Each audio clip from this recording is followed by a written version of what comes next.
क्या किसी शादी में लड़के का पिता लड़की वालों से ऐसी भी शर्त रख सकता है? ये वीडियो देखिए। मांगे आपको मंजूर हो तो ये रिश्ता मेरे मंजूर है। इन्होंने कहा तेरी मांग बता। मुझे मेरी मांग, पहली मांग, बच्ची वाले सुनार के घर नहीं जाएंगे। दूसरी मांग, बच्ची वाले फर्नीचर वाले के घर नहीं जाएंगे। तीसरी मांग, बच्ची को 5 बेस दे सकते हैं, 6वां बेस बच्ची को नहीं देंगे।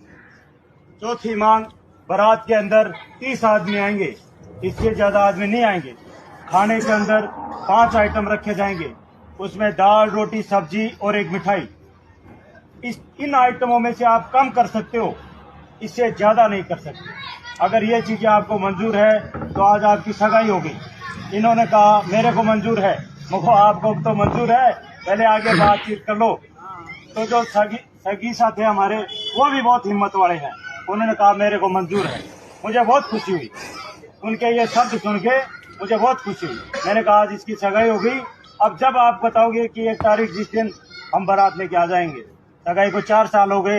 ये वीडियो देखने के बाद लगता है कि लोगों में अभी इंसानियत बाकी है, क्योंकि ना तो इन्हें किसी दहेज का लालच है और ना ही किसी दौलत का मोह है और ना ही शादी में कोई ज्यादा तामझाम चाहिए। इन्हें सिर्फ इज्जत के साथ लड़की चाहिए और ऐसी ही जगह लड़कियों की, उन बेटियों की कदर होती है जहां दहेज की मांग नहीं होती।